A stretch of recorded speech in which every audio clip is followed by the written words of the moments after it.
Reptilians. Are we talking physical reptilians? Is that a thing? Is that in your opinion, or? I saw that she was actually had an Arcturian life that helped build the Stonehenge. What? So June 2026, they're gonna plan a disclosure event by like the Galactic Federation, like a large Galactic Federation ship will essentially emerge through it. That way, it's just, hey, we're here. We're here. Yep.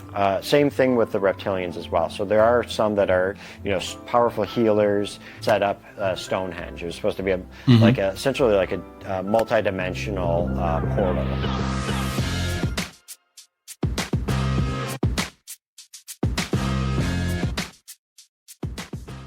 Hello, everybody. Welcome to another episode of the Let's Get Chattin podcast. I am Josh. I am back, and I'm sorry for the 1 week hiatus. I've just been moving house. John doesn't need to know about this, but anyway, I've just been moving house. Got a new studio. It looks way better, in my opinion. So that's cool. And as always, if you're listening, just make sure to hit that like, comment, share that shit. Tell your nan about it. Tell your dog about it. Everybody, just tell everyone about it. And then the more people who listen, the more interesting people hopefully reach out to me and talk to me. So yeah, that's it. That's great. But speaking of interesting people, we have John with us today. Now, as always, as everybody who listens knows, what I tend to do is try not to do too much of the talking. So what I'm going to do is start us off by asking John, how are you and who is John? Awesome. Thanks for having me, Josh. And I like your setup. It's really cool. Thank you. Quick question for you. Is that a Pepsi Clear, or is that just water in a Pepsi bottle? It's just water. Hashtag not an ad. So I'm going to be 43 in October, and I remember as a kid having the Pepsi Clear. So I don't know if that's that is. Oh wow, yeah. So that's this thing that whatever chemical compound that Pepsi tried to push on Americans back in the late 80s, early 90s, and they called it Pepsi Clear. And it tasted almost like the original thing, but there was no dyes in it. Oh wow! But I who didn't know knows that was a thing. what they did to get that flavor? Yeah. So. Yeah, right. Americans, we come up with all the crazy ideas. So. Yeah, that's true. That's true. So my fiance's American. Oh, okay. So yeah. I do come over often enough. I was actually planning on moving over, but yeah. Yeah, I find it too. It's like I'm realizing I go to a store and I'm looking at all these options. I'm like, they don't have what I like. And I'm like, Oh my God, it's such a white person to say, white person thing to say. It's like, they call it first world problems. Sometimes I call it white people problems. It's like this just entitlement that we have sometimes where it's like, oh my gosh, who am I? People are starving around the world and here I'm complaining because they don't have the exact pancake mix that I'm looking for. It's freaking ridiculous. So, all right. What was your question about me? So basically, Tell us who you are, what you do. Sure. My name is John Epp. I'm a Galactic Akashic reader. I'm also psychic medium. I'm working on being a channeler. I have beings that are trying to channel through me right now. So I'm working in that realm and in training for it. And I also do a lot of healing and activations, whether it's a star, galactic, fairy realm, or human activations as well. Okay, wow. So a lot of people will hear that and that'll blow their fucking mind. To be totally honest, mine included. So what caught me out mainly was fairy realm, but I want to get to that. Yeah. So obviously Akashic records, for the people who are listening and probably have no idea about some of the stuff you just mentioned, can you touch a little bit deeper into what the Akashic records are, what you do with them, and all this sort of thing?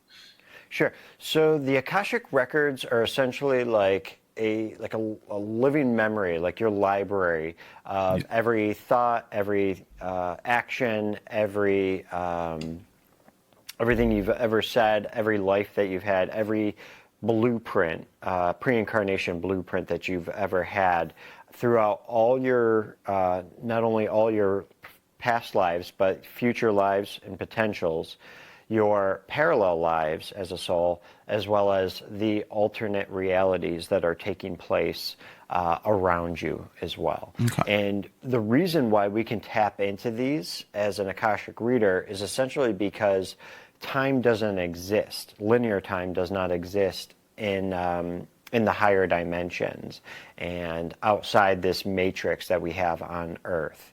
So it's all happening right now as around us and on different planets in the galactic realm and different dimensions, and that's why it's like the information is right there that we can essentially tap into.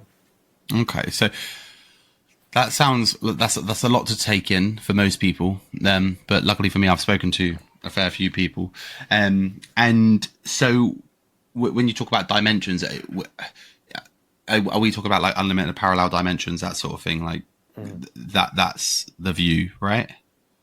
Yeah. So you have. It's unclear how many dimensions there are. I've heard up to 40 dimensions now. Okay. On Earth, we are within like what's called like a 12 dimensional grid on this planet, and what we can access is right up to the 12 dimensions, and then after that you have like these different realities essentially, where you have more angelic beings and other dimensional beings that go beyond that. And there's still like, I mean, I've been exploring for several years now, the psychic realm, the galactic realm, and I'm still learning stuff every single day, and about different dimensional groups. Some will incarnate here, some don't. Some never have incarnated here. Okay, that's interesting, because with regards to learning something new every day is something I always try and do anyway. But I suppose with what you're learning about, it is literally endless possibilities of like what can be, you know. So how does one get into all of these things that you've spoken about? Because you were in the military before, right? Yes. So yeah. How does one go from being in the military to this? I still haven't figured that one out yet. Okay. So I've always known I've been psychic. Okay. From when I was about 5-6 years old, my great grandfather passed away at 105. And wow. we have some decent genes in our family. So he was right off the boat Italian in America, could barely speak English, and so I only remember him saying a few words. I mean, he was old as hell when I was a kid meeting him. So after he passed away, though, it was the first death I encountered as a child, and within maybe a few weeks, a couple months, he came to me in a dream. It's like he like literally like it was like he like popped his head out from underneath the bed. I mean, scary and creepy as hell. But here he is, like trying to talk to me as his 105 self. Couldn't speak English, so he was trying to use his hands. He was trying to make gestures and talk. Yeah. And I couldn't understand what was going on with that. But as time went on, and other family members would pass away, they kept coming to me and with messages, always through the dream state. And that, what I come to learn, that was like part of an astral travel, and they come to me through the dream state in that way. And that was just the easiest way to connect with me. And a lot of times they'd have messages like, "I'm okay, I'm not in pain anymore. Tell so and so I love them. Look out for your mom, for me." That type of thing. So I told my parents, I think at one point, I didn't know who else to talk to. It's not like I had tons of friends about it, and they're like, yeah, we, my mom's mother was said to be psychic. My other grandmother, she was, partly psychic as well. So it runs in the family. And what I've learned too is that my mother and my twin sister actually were all healers in the Orion constellation together. And we chose to come here to Earth to assist in the ascension process on Earth.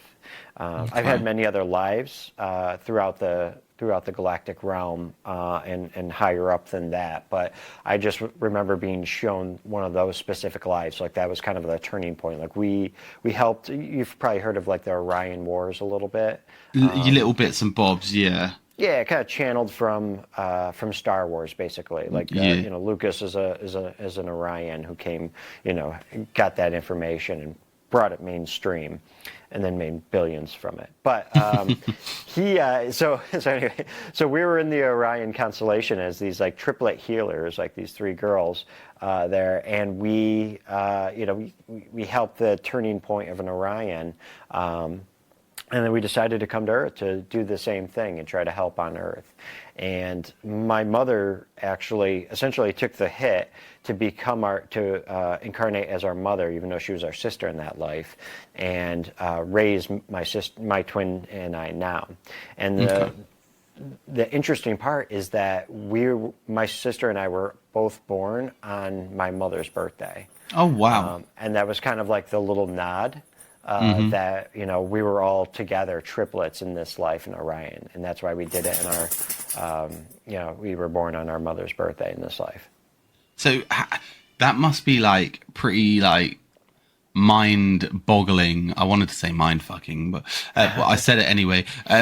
When you realize like there's all these different like planetary beings and dimensions, like when you was it something you learnt this, or was it something that just come over you and you were like, what the fuck? Like, how does that happen? I'm just waiting for one of those kids in the background to come in and just drop an F-bomb on you. You're like, where'd you hear that from? Which my kids have done to me. I'm like, oh my God, what kind of an example am I saying? But you do you. It's all right. Okay, so what happened with that? As a kid, I always was interested in aliens. I didn't know that there was like Pleiadians, Sirians, Arcturians. I thought it was just like, your average like gray. Your average gray. In fact, my sister and I were kidnapped or abducted through the astral realm when we were children, which is a memory that I recently recovered. I'm like, holy crap, they freaking abducted us. Like, I need to hear that story. Yeah. Well, okay. So I remember as a kid, I was like probably like 5, 6 years old. Like, it was like the dream state. So we're in and this is generally easier for galactics, for aliens, the Greys, to abduct your fourth dimensional, your astral body, rather than your physical body. Right. Because what happens is. They're in like fourth, fifth dimensional. They're higher fourth dimensional beings, and us being in the third dimension physically, it's difficult for them to tap into the third dimension. They don't want to because they don't want you to remember what happened, or fight back. So what they do is they generally take you in your sleep. They raise your energy field into the fourth dimension, and then that's when they like essentially pick you off and bring you into their realm, and onto their ships from there. So I remember them like trying to entice us. So what's happening is they generally, when they're trying to get you in a conscious way, they want you to. They're still bound. They're bound by your free will as a human. So when what they essentially need you to do is agree to come with them at times. It's like when you have to invite a vampire in.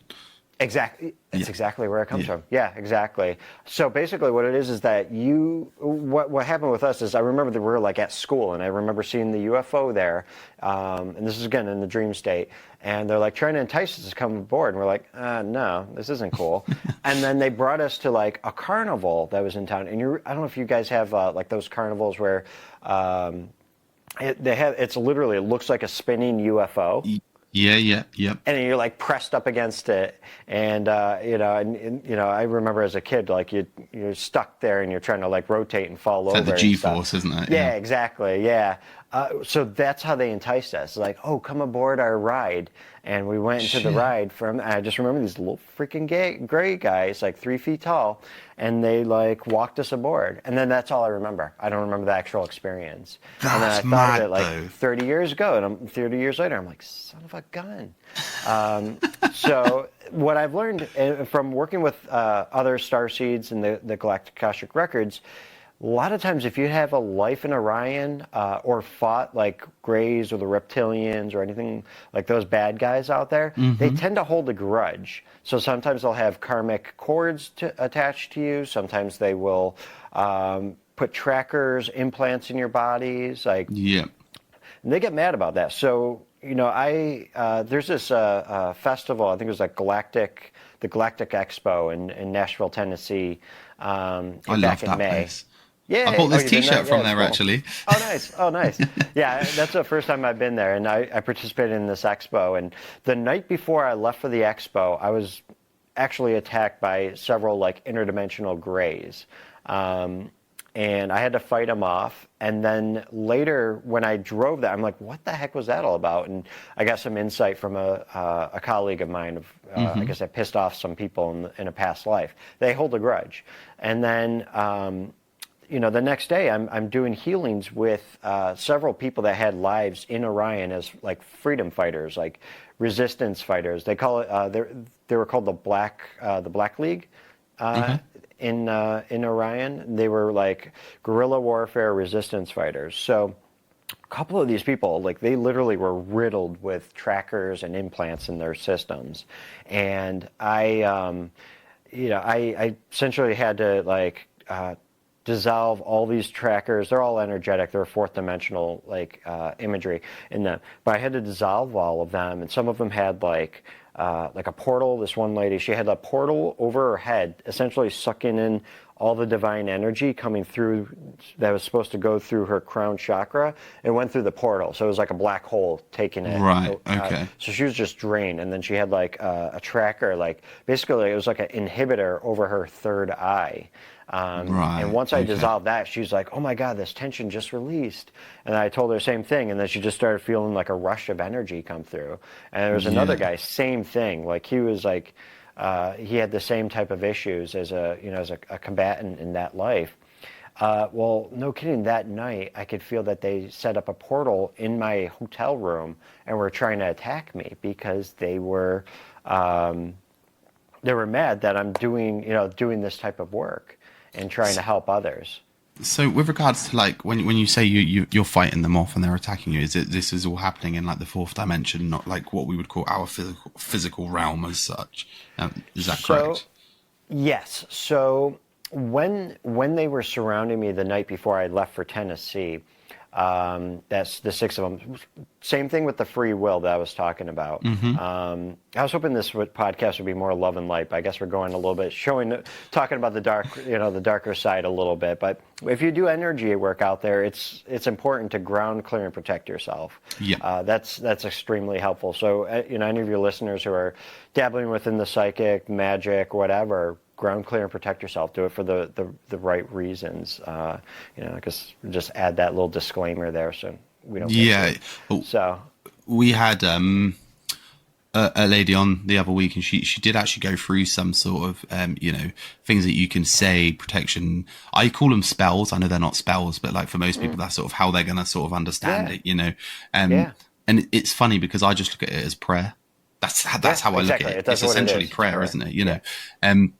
So you mentioned about like trackers and reptiles, reptilians, should I say, all these sort of things. So these are things I'm like super interested in. See, I'll be totally honest, I'm a bit of a conspiracy buff. Like that's where my head goes all the time. Okay, so there are some in the earth. So this is what I was gonna say. So obviously I watch a lot of like alien documentaries, YouTube, wherever I find alien, ghost, or conspiracy stuff, I will watch it. I'm obsessed. So with regards to like these people who they see these like little metal sort of BB pellets that once they have their abduction experience and they find them in their body, is that what you would call like a tracker as well, or? Definitely. So those are like actual three-dimensional trackers that they dropped into their body. I haven't encountered that just yet. I've seen more energetic or fourth dimensional trackers in the body. So they're in their energy system, but they can still do the same thing. So a lot of times they're they tend to go after people whether they've held essentially like a combat role against these negative entities. Not everyone, but some. And then also they might be coming after you if you have like a pretty significant role as like a light worker on the planet. Okay. And you might not think of yourself as a light worker, but because you're doing this work and you are assisting in others' awakenings and helping educate, that is still a light worker presence. So I'll take that. yeah, I'll take it. Yeah, exactly. So what happens is these guys, they're kind of menacing. They're on a losing side, being on the dark side. Yeah. And because of that, they just try to menace people. So sometimes they can scare. I've talked to light workers or other psychics who've had the gift and say, I had this happen to me when I was a kid, and I shut it all down and I'll never go back to it. And it's like, that's okay. That's your choice. That's your free will to do so.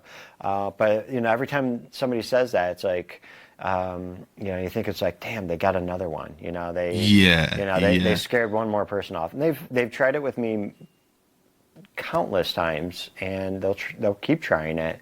But it's just I'm too hard headed to give it up. Oh yeah, hell yeah. Yeah, that's just how it goes. So, but now I fight back. That's awesome. In the realm. So, yeah, I remember, I think it was like maybe 2 months ago, my astral self sometimes will be on essentially on alert. And I just remember seeing something standing in my room. I still don't know what it was. It was like maybe a shadow person or something.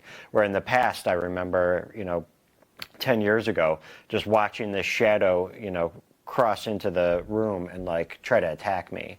And this time when it happened, when I saw it, I literally lunged at it in the astral realm and just started wrestling and fighting this thing. So building up that that strength, that energetic strength, and confidence to take these things on, but still understanding if you need to help, call it in. It's your free will to ask for help. Archangel Michael, guides, other angels out there, God. That might be just the easiest thing to say. God, tag God in to help you. So it's kind of how I think about it now. Is archangels and God, they come. That's why we have prayers, because you have to ask for it. That's your free will. So they're essentially like your tag team partner on the side of the ring, and you're getting drop kicked by Hulk Hogan or whatever, and you got Devon Dudley. Yeah, exactly. So. And it's you got somebody on the other side, and they're waiting to get tagged in by you so they can come in and help you. And if you don't tag them in and use that free will, they can't come in and help you and get in that ring. So I remember a long time ago, same thing. Something was attacking me in the middle of the night, and I tried to fight it in a physical sense, and I realized I can't win against this thing. It's too strong. So I immediately went to, a prayer, and I just said something. It was just a natural prayer, for protection, and all of a sudden it just disappeared. And from there on out, I was okay, every night before I go to bed, I gotta do a prayer. So, and I do one for whoever's in the house too. So if my children are staying with me for the night or the weekend, same thing. I'm doing it for them. My dog, they come after her sometimes. She gets included in the prayer as well. Oh yeah, that's good. Animals count too. I love my animals. Actually, my dog, she can be a pain, but I do love her. With regards to religion and things like that, obviously you mentioned God a few times. How does having this sort of lifestyle experience and so I'm going to say your belief, I'll call it your belief, it's probably the easiest way to call it, although I'm totally on board with it. How does that align with a religion and things like that? So it just seems for me it's more of an expanded awareness, that many of these religions got a lot of things right, that were very similar to to what we've learned in the spiritual world, and the metaphysical world. Yeah. But some of them became ego-based in a way. To give you an example, like I call myself like a Catholic by default. It's like Italian family, we're all Catholic. We're like, you should probably get, we got to get confirmed. Then you got to get the baptism and all that. And I don't know, everything seems so serious to me, as a kid. I'm like, I don't know, this just seems serious. Like I don't want to take it. It just doesn't seem right. Like, an all knowing God that still, will send you to hell if you don't, if you don't believe in him or believe in his son. Like, I mean, they have to understand that that things are a little different. And I had a friend that she joined like a non-denominational church, and for her baptism gift, I gave her a book of different religions and how they're all kind of tied together. So there was like Jesus, Hinduism, Buddha, whatever else out, different ones out there. And I don't think she didn't seem happy about that, or her friends from the church. But I was like, I just want her to expand her mind. Like, just look at the teachings, Yeah, 100%. And as I've seen it in the records, and I've had other psychics confirm it to me too as well, is that Jesus was basically a yogi. Like there was that time in his life from childhood to essentially, his early 30s. Like he took off. Like he traveled to Egypt. He went to India. He was in Nepal. He was learning Reiki. He was learning from the the wise men of India and the yogis of India. He was learning from all these places. He didn't just like get it and then was like, yes, I'm Jesus, God's son. Like he was trying to tell us, like, we are all sons of God. He was just an ascended master that, was taking on that role through the Christ consciousness. Yeah, no, I agree. I mean, personally, I think religion's a bit culty. It's a bit of a cult to me, and that's all I'll say on the matter, because I get a bit. People don't like it when I say it, but what can you do? I've had a few people call me out, mostly online, because no one wants to say. Oh yeah, that's what people. So, yeah, of course. But but I'd be happy to have like a conversation with somebody. Maybe I'd learn something from them. I love having discussions with people, especially if they take an opposite view. Like, as long as we can just enjoy and talk, to each other, not over each other's heads. I think that it's like. That's what we need more in life is, that's how, not be afraid of these conversations, and not shy away. That way we can learn from each other. Like, I don't know, I want to ask people different culture stuff. I'm like, I don't want to be, I don't know, like... You don't want to offend racist them, white guy offending them or whatever. Yeah. I truly just want to know more about your life and your culture. But how do I say that without, hurting your feelings? Like, I don't know. Like, maybe one day I'll get the idea, but... Everyone's a bit wet at the minute. Yeah, I'd be happy to answer anyone's life. What's it like being a white guy? I don't know. Get free shit all the time. You say that. It's probably the worst in England at the minute. Yeah. But, I'd be happy to have, like, learn from others, and have them learn from me. It's such a great experience.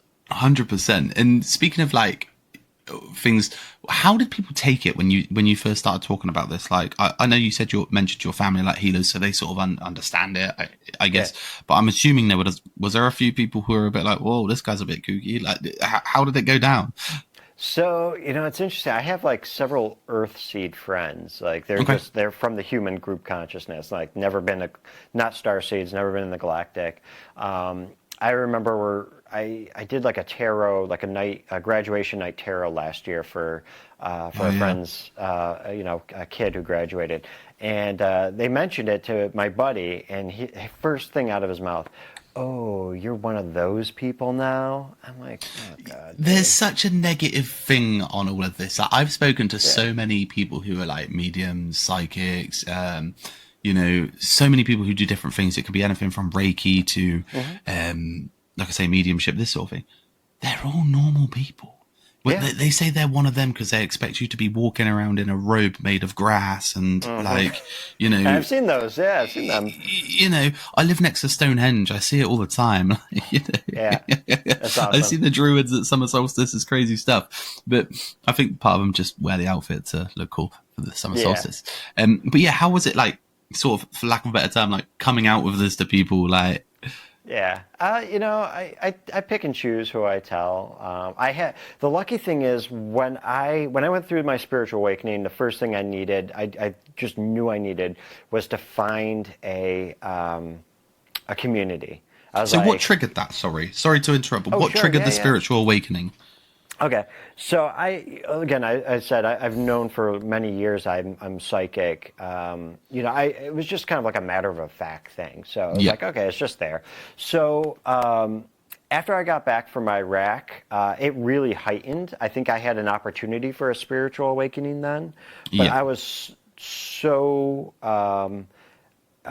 so like hampered down with PTSD from combat in Iraq and all that.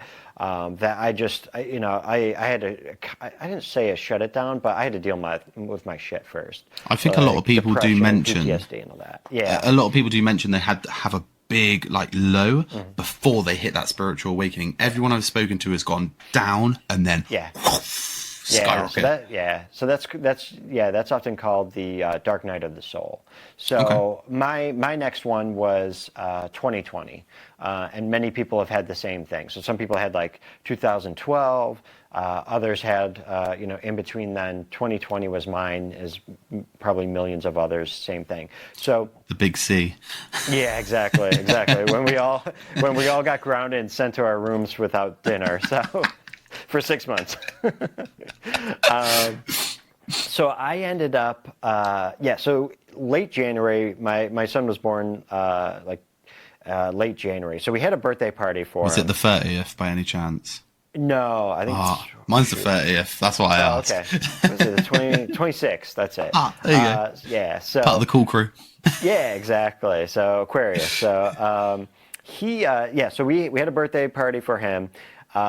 It's like right at the end of the party, I just started feeling like exhausted and sick. Hmm. I'm like, what the heck did this come from? Like, did I just eat something wrong? Like, I just got for 24 hours, just, it felt like a bug or whatever, just completely out of it. But the problem is, ever since then, like I've had this happen multiple times after my spiritual awakening. But what I learned is, I don't know if maybe your other guests have talked about spiritual veils and shedding them. These are like essentially No. energetic barriers.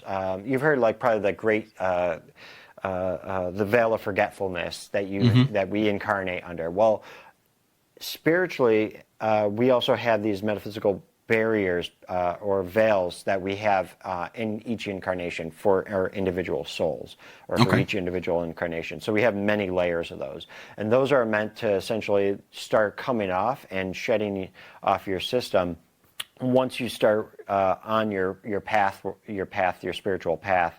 And that helps connect like your spiritual abilities, your psychic abilities, your connection to source or God, Yeah. and be able to receive messages and all that. So in January, I just got like hit with a ton of like lost veils, and that put me out for a couple days. And then like 3 months later, the world stops, comes to an end, and that's when I like felt this full disconnect from my career as a filmmaker.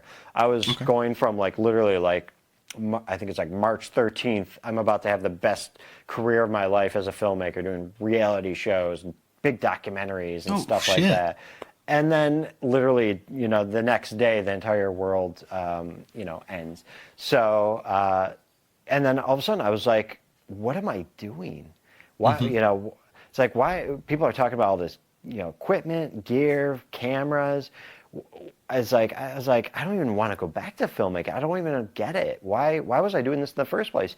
I was like, I just want to do something that's like purpose driven now, like helping others. Like that's what I wanted to do as a kid, like help others, be in the military, be in law 100%. enforcement. So that was like the beginning of my spiritual awakening. And then it intermixed with, and that was part of like the beginning also of the dark night of the soul for me. So Yeah. it's that questioning, shedding of those veils, shedding of like identities. I'm a filmmaker, I'm a Marine, I'm a police officer, whatever it is, like shedding of those identities. And then shedding of like the family unit. We had, my ex and I had finally like divorced and Yeah. separated, and long time coming, but still like it needed to happen. So it flushed out. And then, trying to start over and trying to figure out what I was going to do next. So for a year or so, I kind of floundered, like working on like an educational program to help other guys out there going through what I was going through, like with,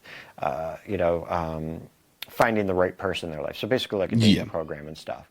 So I went that route for a while, and then I had a psychic reading from a friend bought me a tarot reading for my birthday, and the psychic, she's, I was like, okay, maybe she's real, maybe she's fake. I've dealt with, some frauds in life. So she's going through this reading, and, everything seems to be resonating. And then she pulls out this card, and it was probably like the High Priestess card, which is all about like psychic ability. And she's like, you could be doing this. You're psychic. Like you should buy a deck and start learning.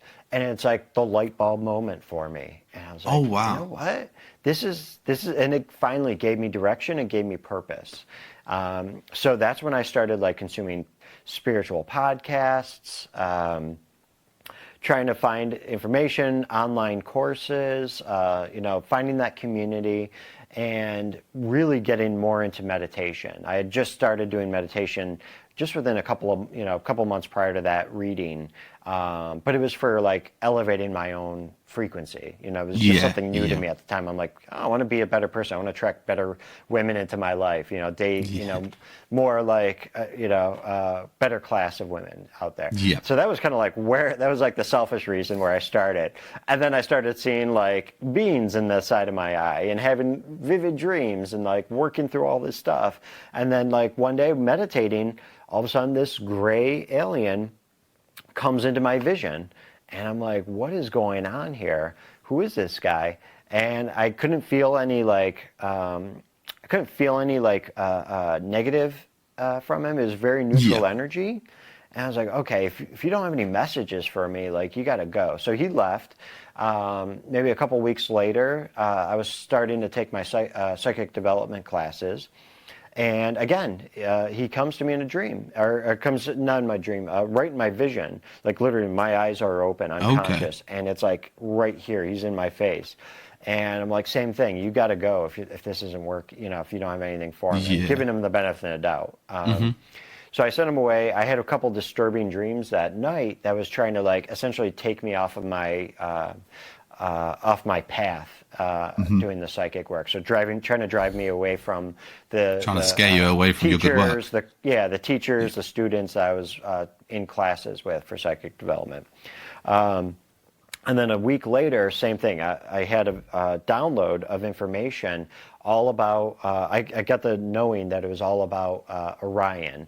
It was like these like damaged buildings, destruction, like classified documents with like the redacted, like, black print on it.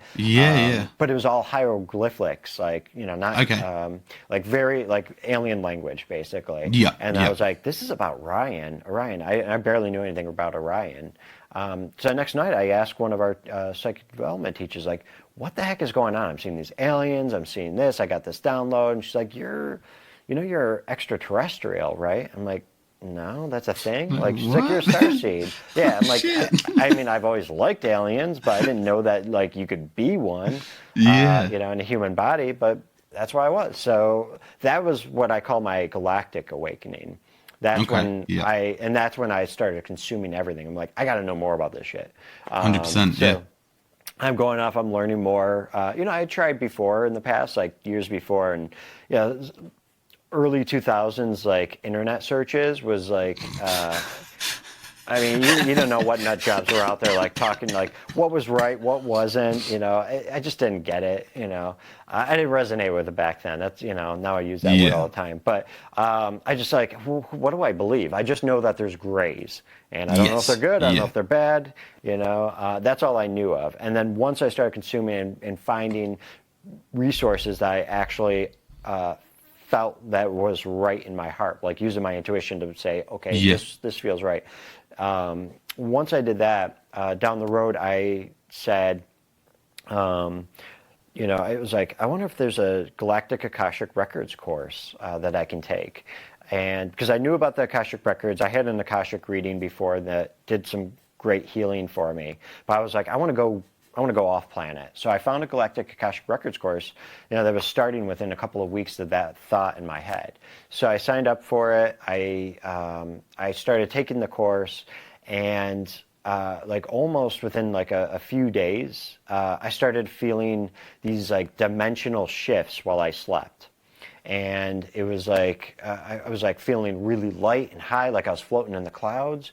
And then I'd feel like denser and like heavier. I'm like, what is going on with me? And then I realized, okay, I'm like dimension hopping. I'm getting attuned to these different dimensions and frequencies out there. So I'd go up to like the 6th dimension, and then I'd say, okay, let me take me down to the 5th, the 4th. I go into the 3rd, and it's like this crushing feeling like you're in a submarine. And none of this point are you not like, oh my God, what is going on? Like, what the, like, oh shit. I signed up for it. Yeah. I mean, like the whole thing, it's like, I still get the, oh my God moments, like, what the heck? So, but, so I'm feeling these dimensional shifts.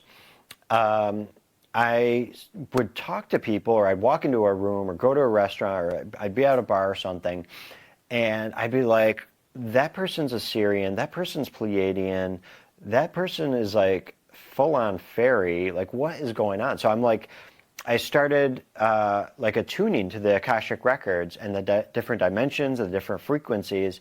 And these people don't know that, right? Their higher selves are open to it. Like they got the freak flag up, and they're saying, they're like, here I am, like I'm a fairy, like unlock me. Exactly, yeah. And it's like, I'm not going to go up to you, like, but I'm like looking at it, it's like Syrian, Pleiadian, like there was and I try not to like voyeur into people's lives, of course. Sure, like, that's sure. There's an ethical boundary, but when it's like open, and somebody's like higher self is just really open to it, then it's like I try not to, it depends. Like some people I could just say, okay, you're this, but then for others, they're so open to it. I'm like pulling in like records from like first incarnation. Oh, you met your friend here at this life. You're doing this and that. I'm like, okay, John, knock it off and just enjoy your hamburger. Just have a good day. Just chill out, man. Like, but it's like sometimes I just walk in, like, I don't know, it was a few months ago, we were out at like an outside brewery, and this family comes up, and I'm literally like, I'm looking at one, and I think he was like Pleiadian. The wife was like Andromedan. Two of the kids were like from a couple different planets. Like one they met him in Sirius. The other one was something else. And then a couple of the children, a lot of kids, were like full on fairies. And I'm like, oh my gosh. Like, and I told my friend, I'm like, this family is like wide open. Like they wanted me to know like all their business. Yeah. And it's like, do I go up to them and I know where you've been? It's like, what? I don't want to say anything, like be that weird guy at the bar. They might turn around and be like, what the shit? Like, what the hell is this? I don't know. Like they look like they were actually pretty open on the, on the outside. But, yeah. But I don't know. I guess boundaries, spiritual boundaries as well. 100%. And a couple of times, like I think I've somewhat shut it down a bit, just so it's like because I would get, I'll have like a client like book me, and I'll look at their name, and I'll be like picking up information on them, like before I even tapped in, and before it's like weeks before their session. And I'm like, John, you're ruining the surprise. Like, I want to know what they want to do, like right in front of them. Mm-hmm. So I think I kind of shut it down a little bit, just so I can actually enjoy my day, enjoy the experience, and be surprised along with them as I'm relaying and picking up the information. But sometimes what I'll do is because I'll do like 15-minute teaser readings, because there's a lot of people out there, like one, they might not have a lot of money to put towards this. Mm-hmm. Some might just think, okay, this guy, what's going on with this guy? Is he for real? And some people just have a couple quick questions, so they'll do a 15-minute reading. So sometimes I'll just do like quickly right before that, like, hey, what do I need to know? I got 15 minutes. I'm trying not to go over because I got to move on. I have other sessions today. So I'll try to pick up a couple things. So sometimes I'll pick up some stuff right before the session as well. Yeah, it's like a little head start. As soon as I see somebody or whatever it is, then I start pulling in information for them. And what percentage of like people, say you're walking down the street, what percentage of people would you say have this like starseed, right? What percentage of people would be sort of, you'd be walking past and be like, you're this, you're that? I can't say on a global scale, but there's probably I'm getting around 30% that I'd be walking through. So you got your Earth seeds, they're group consciousness, they've never incarnated off planet. You got your galactics, you have lots of fairies. A lot of galactic beings I've found through the records, they might not come to Earth as a human first. Mm-hmm. They might go into the fairy realm or be a fairy first. So it's like an easing, like dipping your toes into the water. It's like, I don't want to be a Nicky human yet, so I'm going to be a fairy. I'm going to be a mermaid. I'm going to be, a freaking Keebler elf, because of the tiny ones, I call them that. And they'll be in the, they'll go in that, so it's more of a magical state. So they're retaining some more memory. They have more magical abilities than your average human. So sometimes they'll do a couple lives there, and then they'll work their way into the human realm. It's crazy. You literally when you're talking, it's like you're talking about every sci-fi fan's dream. Mm-hmm. It's crazy in a good way. Talk to me about fairies. What the hell is a fairy? Like, just in general, obviously everyone's got their depiction of this little tiny or not so tiny. Okay, spoiler alert, I haven't. I don't know can you see that? Is it focused? The Fairy Bible, yep. Fairy Bible. So I just picked this up from Amazon a couple days ago. I still have to read through it because I'm starting to get more and more fairy beings coming to me as well. Okay. And so this has a whole bunch of them. I think some of them are on point, some of them aren't, but it looks like they have a pretty good amount in there. So, okay, each planet has fairies. So there are galactic fairies. I've had incarnations as galactic. Like fairies. The depiction of a fairy? Are we talking little thing with wings, or like what is so there. I think there's like hundreds out there. I mean, this book is freaking thick as hell, and I don't even know if they got them all. But so you have your 6 foot beautiful elves. Like they're like the ones that you see on Lord of the Rings and all that. They got the ears. That's mine, like a fairy. Everybody. Yeah, they're cool. Yeah. So you got those. You got some 3-footer elves, and they I've seen some that are just they're that size. I've seen some that are actually covered in leaves and things like that. Yep. And then you have what I call the Keebler elves, and they're hanging out in trees and stuff. I haven't seen them baking any cookies yet, but they're hanging out in trees a lot. Caretakers of that. You got other. Fairies. So you got the winged ones. So you got these sprites. You got I call them the Tinkerbells or the Pixies. You got some that are a little bit bigger than that as well. They got the wings. Some actually have what's it called? Dragonfly wings. Yeah. And I'll see those on some people. What else you got? Mermaids and there's so many. And these are all dimensional, though, right? Yes. So what happens is when Earth was in the 5th dimension, humans and these fairies were actually all together. They lived fairly harmoniously. Some stayed, in their own ways and stuff. But when we were in the 5th dimension, we were much more benevolent of a species. We weren't killing each other and killing everything we saw. Yep. Once Atlantis fell and Earth plunged into the 3rd dimension. People became darker and darker, and the fairies essentially became endangered by humans. From humans. So they chose to go into their own realm, and so they're around us. They're around us right now. If you have a plant, if you have animals in the house, they're caretakers of those. So you're going to have fairies in the house, whether you can sense them or not. It depends. Now, people with a very high very energetic DNA in their system might be a little more inclined to be able to feel that, or once they awaken to those frequencies and those energies, they'll have that. Some of your animals might have had fairy lives as well, like they've incarnated as a fairy life with you. So that's why you've got to treat your animals so good, people. Exactly. So, and then also you have animals that have come to you from the galactic realm as well. So some star seeds actually have them. I've noticed a lot of Orion star seeds will have a Pleiadian, it's like a Pleiadian dog, or the dog has Pleiadian energy, and it's like they're coming to that Orion star seed to help them and to give them because many Orions have difficulty with, the duality and dramas and the karmic lessons that they've taken from Orion here. So the Pleiadian animals, I call them Pleiadian support animals or galactic support animals. They're there to assist them, just as regular animals do. So my previous dog, she actually had Syrian energy to her, and I didn't pick up on that, of course, until after she had passed, and I had attuned myself to the galactic records. Yeah. The dog I have now, Rue, she's actually more fairy. So when I saw her, fairies are all around her, and she's very much, her personality is much more fairy anyway. So. They should put that on their glow-in-the-dark harnesses. Tell ya. They're not guide dog. Exactly. Fairy guide dog. Yeah. Exactly that. With regards to I'm going to call it a gift, right?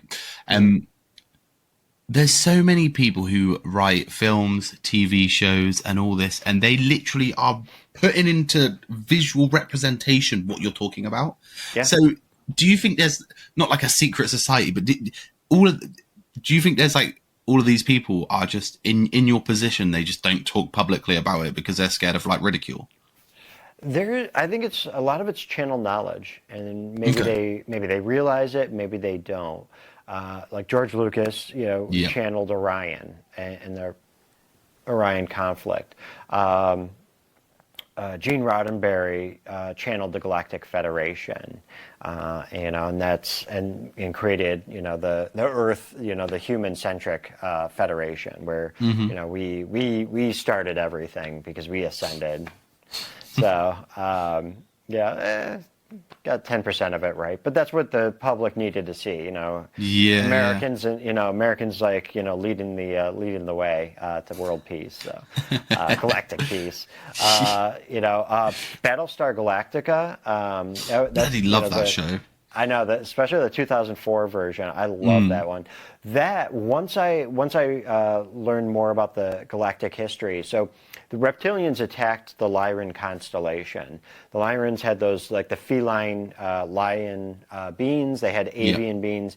They created the white Nordic humans, and also the blue Vegan humans, and they were driven out of their of the Lyran constellation by the Reptilians. That's Battlestar Galactica right there. Yeah, because they spread out throughout the galaxy, all these different tribes, these different planets. 12. I think maybe it was 12 different planets that were just driven from their homes by this relentless foe and forced to find. Well, they didn't find Earth, but they went to Sirius, the Pleiades, Andromeda. Again, Earth-centric because that's what we need as humans. But this is all just information, and many more out there as well. Many more information that is. That essentially is that's helping us awaken and rise. It's like a drip feed. It's like a drip feed of these things that we, it's like anything. They drip feed things into films and media to sort of get us ready for it. They're doing it for everything. They did it for COVID. They did it for for everything pretty much. Yeah. And I think it's really handy because it does mean especially people like yourself, when it comes to it, you're not severely overwhelmed because you can sort of point it to a direction. You can reference it to something, Mm-hmm. So with regards to, you said reptilians a few times. Now I've got to talk about David Icke. Yeah. Reptilians. Are we talking physical reptilians? Is that a thing? Is that, in your opinion, or? So the ones here are fourth dimensional. Mm-hmm. So when I don't think I've heard of David Icke. I haven't actually listened. He's a trip. But there was another guy, Frederick Dotson, I think I want to say. He did something called Levels of Consciousness, Spectrum of Consciousness. He did a few of those books, something like that. he was kind of like dipping my toes into like the spiritual realm. That was like right in the beginning, trying to understand what consciousness was, frequency, soul, stuff like that. And then I moved on from there. But so he was talking a lot about like the reptilians and the Pleiadian agenda or whatever. He got a few things right, but he missed a few too. But when he started talking about the reptilians living underneath, I was like, I want to find these guys. I want to, so my astral self went to one of these caves and tried to force my way into a cave. And this like literally like 8 foot tall, like probably 500-pound like reptilian grabbed me, shook me, and then just tossed me off. And was like, get out. You're not welcome here. I haven't been back. Yep. Nope. I haven't been back since. That was a warning you need. It was like the crocodile from Spider-Man. Yeah, exactly. It's like, nope, that's it. That's all you got, man. That's all. So, I think they're essentially on the ropes, in a boxing term. Like they're in a losing fight. They're moving on, but what they sometimes do will siphon energy off of people. They had more of a game of it in the past. Just like, maybe you might have like a demonic or a satanic being that will, latch on to you like a parasite. They're a freaking parasite. Yeah. They try to pull energy. The reptilians sometimes will do that too. Some I've heard are actually incarnated on the planet. Some there's some. There's some ones out there that have like an evil agenda. But I've done readings for a couple of actual incarnated reptilians who have been who are very benevolent. Okay. And I'm always hesitant when I see them. I'm like, do I tell this person? Do I not? Like because reptilians have a bad rap. Same thing with the rays. There are some good ones out there. There are benevolent ones out there. But with this, it's like a society. I mean, just think about it. Like, somebody in like the Pleiades talk about, hey, have you seen those, you hear about those humans on Earth yet? And they're like, oh my God, aren't they like all evil? And it's like, no, it's like that gets a bad rap just because like those bad guys, those Nazis were like blowing shit up. Yeah. It's like, so, the idea is like there are societies that are turning, they're turning a new leaf. They're becoming more benevolent. Earth, we're in that, we're in there. And that's why we have so many Starseeds volunteers that are here to try to raise the consciousness and help the group consciousness of Earth and the planet and the human species become more benevolent. Same thing with the reptilians as well. So there are some that are, powerful healers, uniters, trying to work with, the Galactic Federation, work with humanity. There's others that feed off of the greed, feed off of the hatred and the anger, and because they are energized by it too. And those are the malevolent ones. But Hillary Clinton isn't a lizard in a human-shaped suit. Like, what people... So that's David Icke. That's David Icke. Yeah. Hillary. Or Trump. They're not lizards. I don't know about her, but so I think she has some karmic lessons that she's going to need to work through. But who doesn't? Yeah. Well, that's very true. That's very true. So with regard, like with the things I know, this is where I'm going to ask these questions. So, Anunnaki, Planet X, is that a thing? What I've seen from the records is that they came from not Planet X in our system. They might actually have a base there, or they used to, and whatever this planet was. They came from Nibiru, which was part of Nibiru. Yes. Yeah, which is part of Sirius C. So the Sirius constellation, they have the three main stars: Sirius A, Sirius B, Sirius C. Okay. And A is like where you have like your classic Syrians, the Syrian mystery schools, magic schools. Think of Hogwarts in the Galactic realm, that type of thing. Sirius B is more of a water world. So you have these like amphibian mermaid people, as well as like the regular Syrians now that were refugees that landed there. But think of them as the Nomo. They have a connection like in Africa with the I forgot the tribe's name now. Somebody probably will know and put in the comments. Hopefully. But I'll probably remember it like as soon as we click, end on this. So, yeah, so you have this. So you have the tribes there that the Nomo, like they reached out to, and they taught them. It's in Mali, in Africa. The Nomo also, which is interesting. I guess I'll get to the Anunnaki in a sec. But the Nomo, they have this power that I saw in the records. Several clients I've worked with have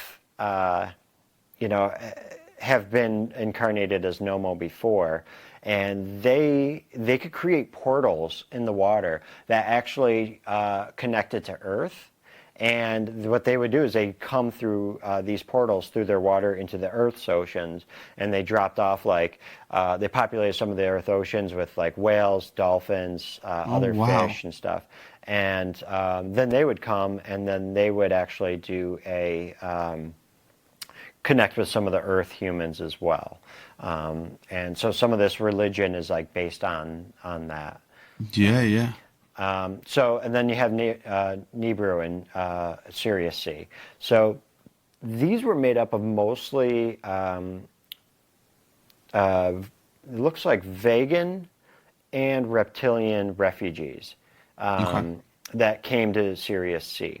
So when the reptilians attacked the Lyran system, some of the reptilians, because like I said, they're not all bad, some were like, you know what, we're done with this. We're done with the endless wars. We're done with, invading and murdering societies. I flip. I'm on the other side. I'm with these guys. Mm-hmm. So they actually, they essentially left and defected and became, joined the refugees fleeing the vegan system. Okay. And then they settled in the Sirius C system under this Nibiru planet. Well, the planet was very inhospitable, so right. The reptilians, some of them were really good geneticists and doctors. They actually spliced some of their genes into the vegans so that they could actually live on this planet better.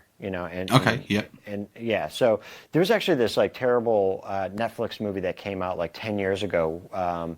It had, I think, Sam Worthington in it, and so basically it was like Earth is dying and we're gonna send people to like Saturn's moon of Titan or something, where it has like oceans, like methane oceans and stuff, and it's like, but we got to adapt this human into that, to survive on this planet. Splicing.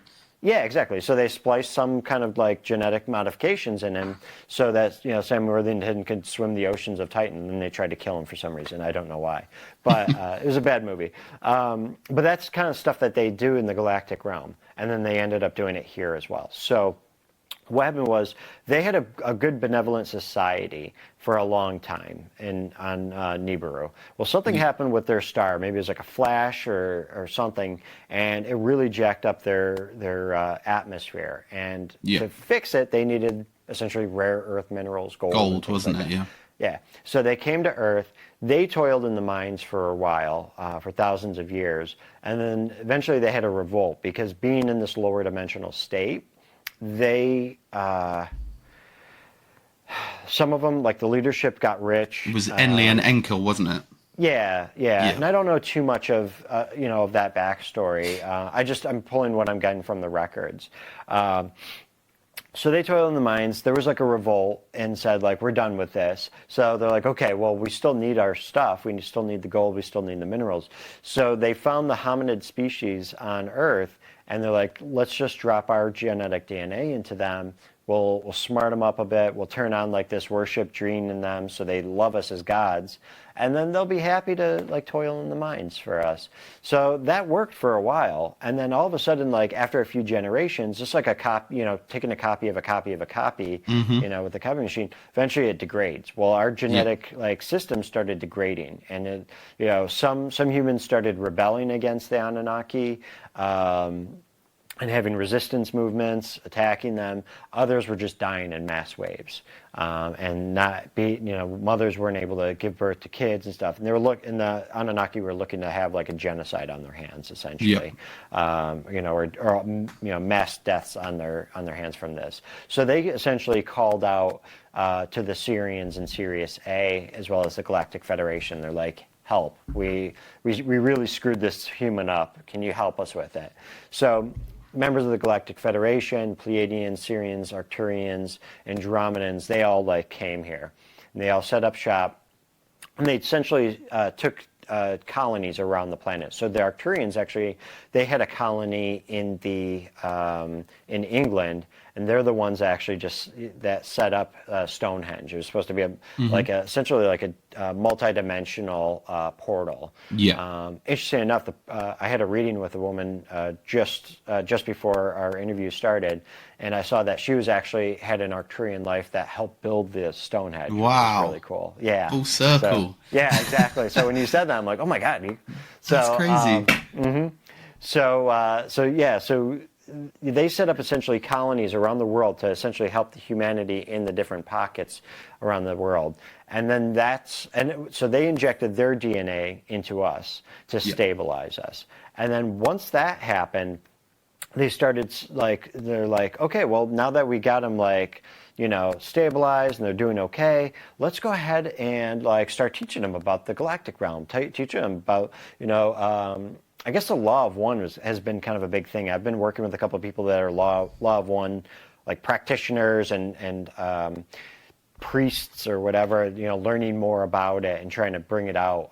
But it seems like law of the one has been kind of like a thing that's starting to come through. And like they were teaching about that. They were teaching about, just spiritual principles, psychic abilities, as well as just they wanted Earth to become a member of the galaxy. What I've seen now is that the universe is alive. It's a living organism. It's part of that. Yeah, it's part of that galactic consciousness, that Earth, that God consciousness. It's all alive.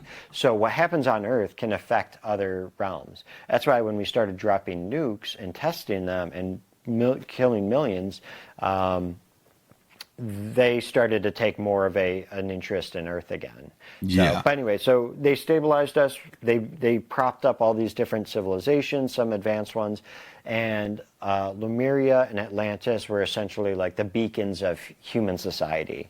Atlantis was more of like the father god masculine consciousness, while Lemuria is more of the divine feminine consciousness, mother god consciousness. So Lemuria, more spiritual technology, crystals, tarot, all that stuff. Yeah. Atlantis it had it all. So it had spirituality, it had technology as well. So it was like giving, eventually it was like giving like a bunch of like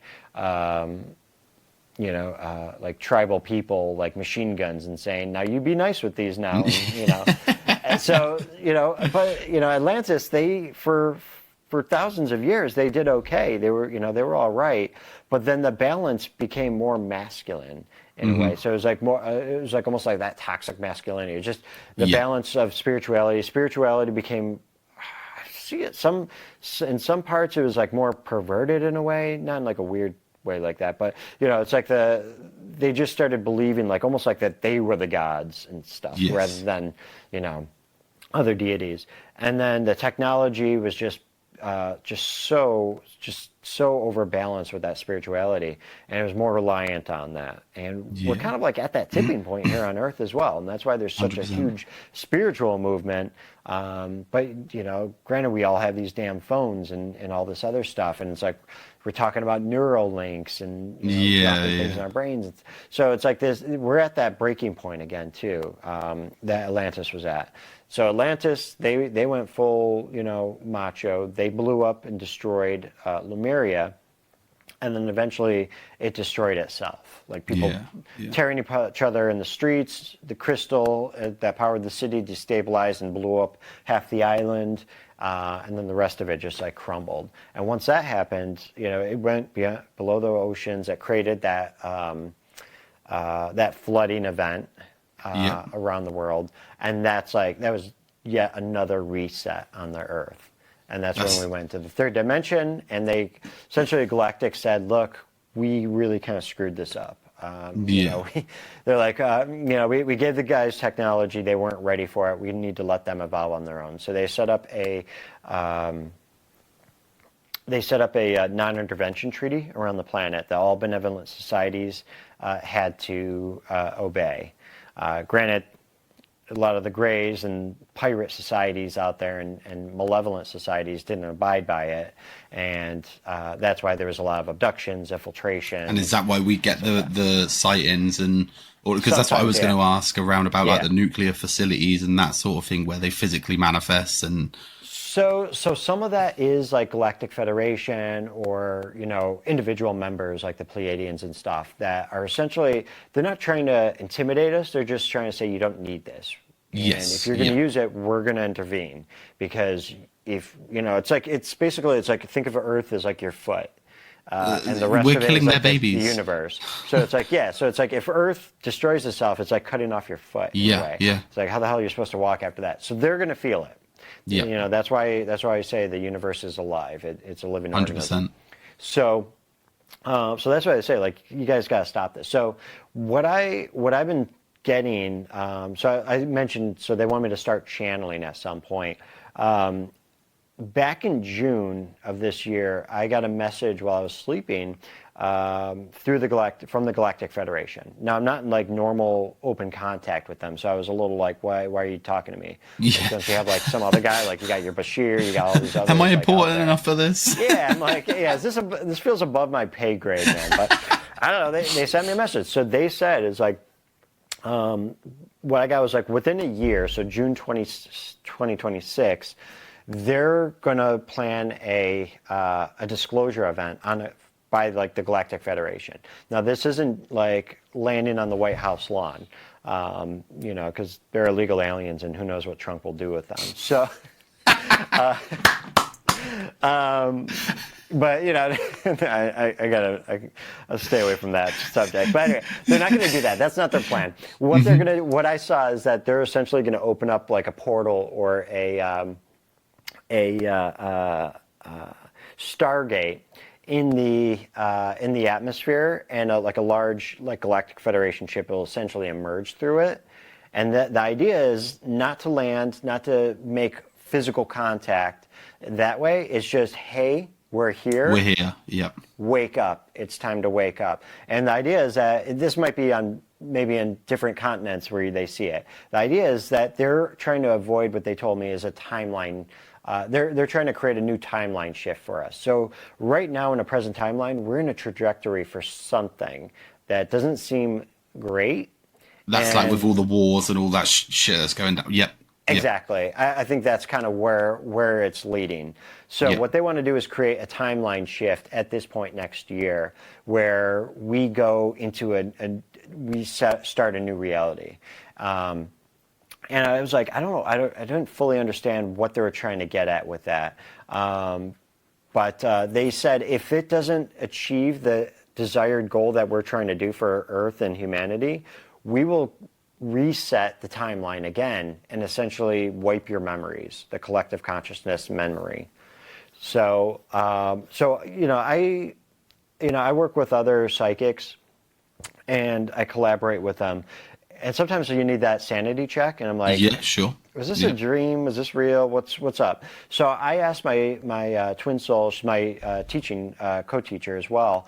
I was like, did I make this crap up? Like, what's going on? She's like, no, let me tap in. So she tapped in and got a message from affirming what I got. They told her they attempted this in the 1950s. I feel like it was like 1954 or so.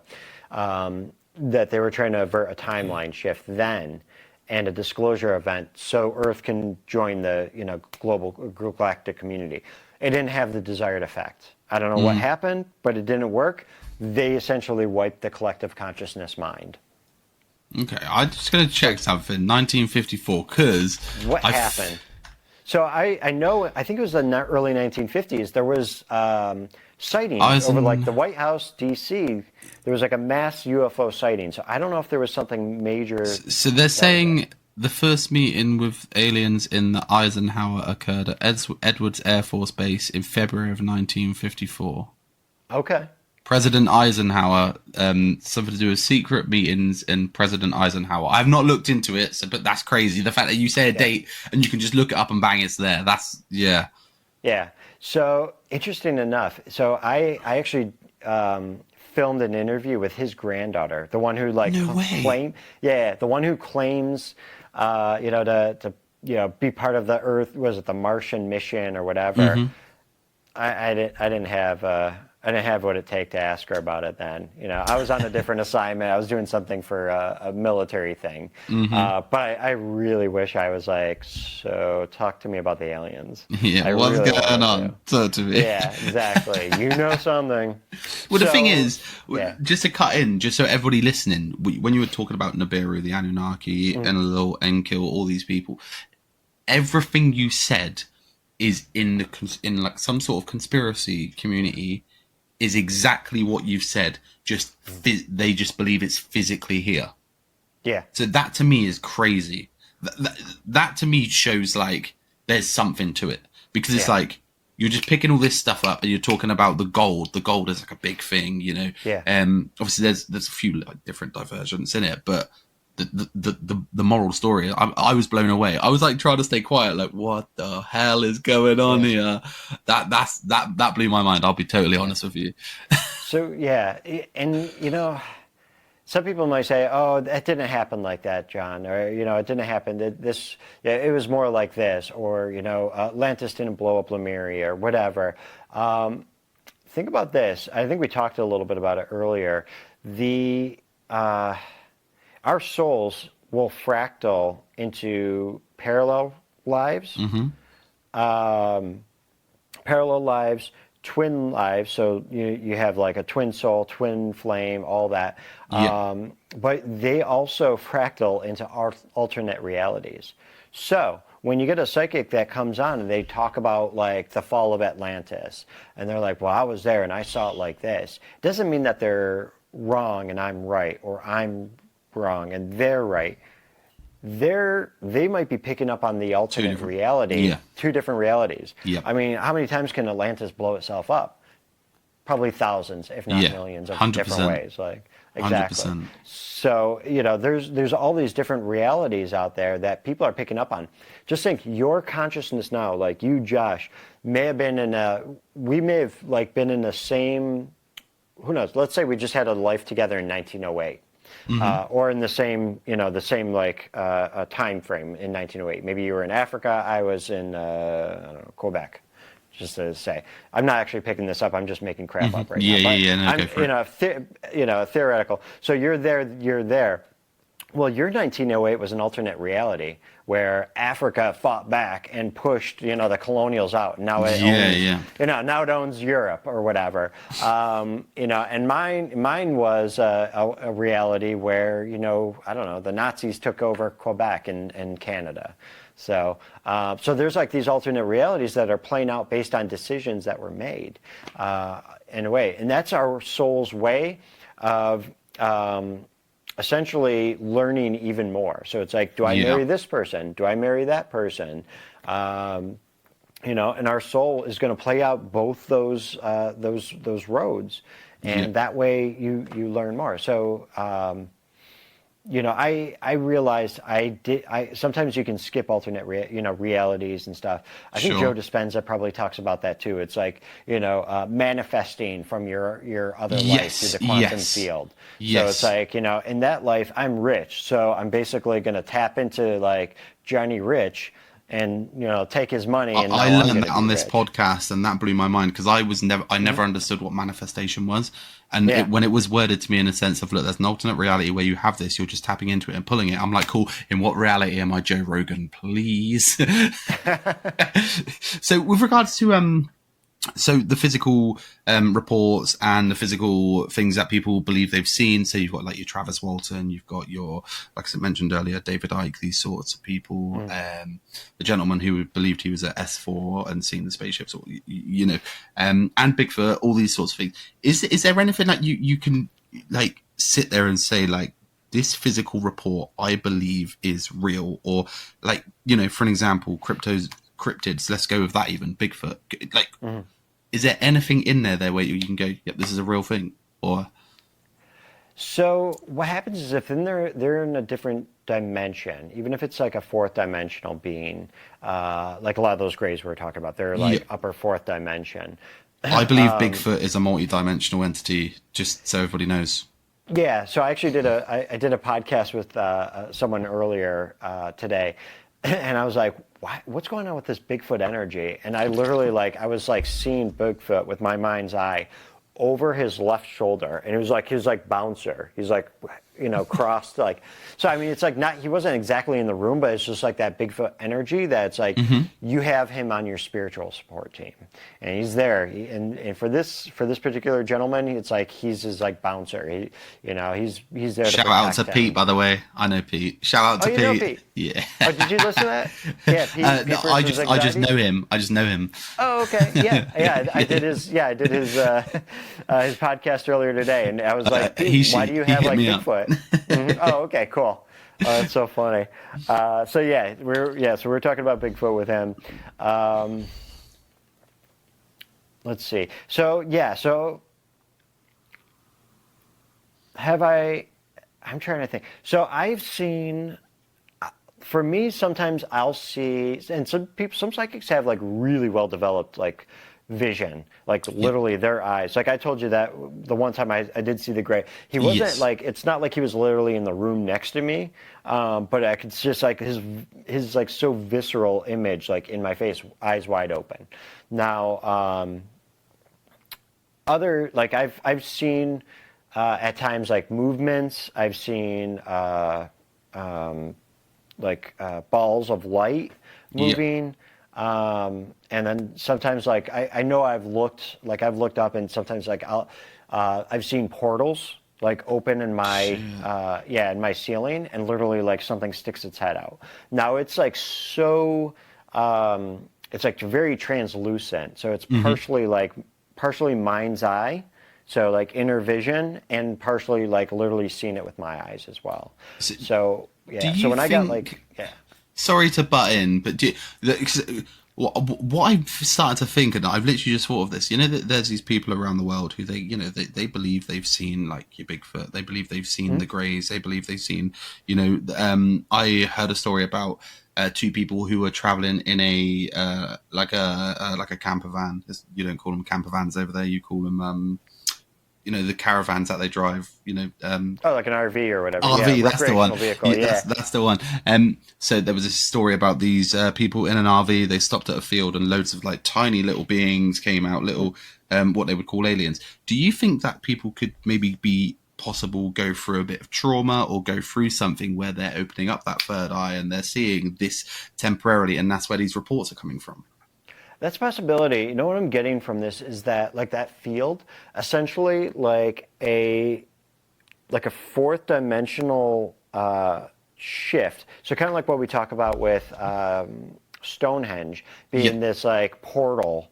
So what I'm seeing here is this temporary fourth dimensional portal that was opened, so that these beings could like literally be out in the open and can be visible from outside observers. So that's the knowledge that I'm getting right now of what's like that's happening. So I do believe that people have seen Bigfoot. There's some people out there that I don't know who they are, I forgot, but they literally have like recordings of Bigfoot. Yeah, like the howls. Like outside the tent, howls, like communicating with them, stuff like that. Why they don't have an image of him, I don't know, or her, I guess. So I suppose it might not even be able to be caught up on camera because of the dimensional differences. There's so many different things to look at.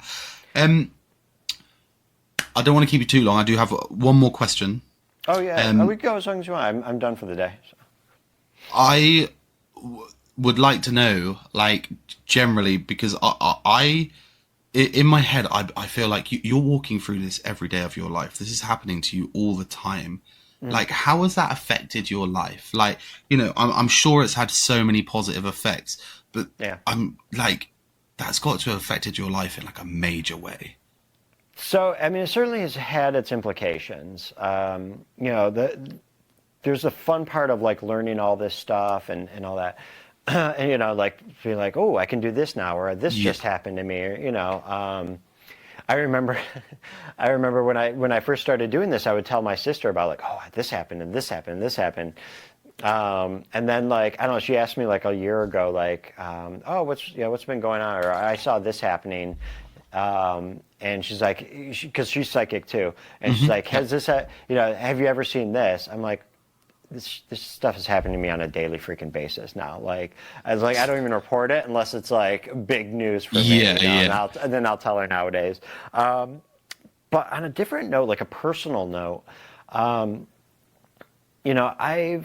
I've pulled away from others too, like people that I just like. I'll use that term resonate. Like I don't resonate. Like we're on different paths now. Like I was seeing, this great woman for several years, and we're together, and I figured we'd be together for the rest of our lives, and then just basically like at the start of this year, I went through like an even more deeper spiritual transformation, more than I thought I would. I've lost more veils, like on several occasions, and I started to feel this disconnect with her that like and she was a great person. She's still an amazing woman. But it's like we just stopped growing at one point. And although she was supportive of the spiritual stuff that I'm doing, she couldn't understand any of it. So it's like, how do you tell her like, oh yeah, I just had 6 interdimensional grays trying to take my soul or do something to me in the middle of the night? Like she wouldn't get it. She wouldn't be able to understand that. She'd be like, oh, that sucks. But it's like, unlucky. It just got to the point. Yeah. Yeah. You know what? I'm not going to stay over anymore. Sorry. But so it's like there was just this like it started to become this like disconnect and an energetic disconnect, and just like I just realized like unfortunately I gotta I have to let her go, and it's for her own good too, so she can find the right person that she's really resonating with and that she can continue to grow with, because it's like we were just kind of going in a different direction. We've all got to fulfill our journey, don't we? Yeah, exactly. So, things like that. But it's also made me realize, like, I don't need negative people in my life anymore. 100%. Like, I'm trying to be better. I can't be, I call it, sometimes, like, I just say, like, I can't be that blissful idiot walking around all the time, like, the big smile on his face and, like, living in the 8th dimension. Like, I wish, but I'm just not there. Like, I'm a Scorpio. I'm a moody at times. That's just who I am. I got to embrace that shadow, but it means that I also want to be a better person as well and look at the bright side, not be cynical, see the positive in things. Cause I want to be able to pass that on to my children. That's how I live life. Yeah. My family, they practice cynicism like a religion. And sadly it's like still there for some of them. And it's tough to be around that. And I don't, and I'm lucky that I was able to see that pattern in my life and realize, okay, I don't want this. I chose not to want that anymore. So, and I try to be that example for my children as well, and allow them to have more of that positive, because I don't want that light to go out in their eyes. 100%. I'm like that. My missus says it all the time. I'm overly positive. Apparently, I'm overly positive. You're the blissful idiot that I wish to be. I am a glass half full kind of guy when it comes to everything. Like, honestly, car breaks down, I'm like, oh, don't worry about it. It'll be fine. We can do this. Good. I was looking to walk. I wanted some extra exercise. Yeah. Literally. I had too much money in the bank. I want to throw money at that new engine. Yeah. Love it. You're joking, but that is literally me. That's so beautiful. Funny.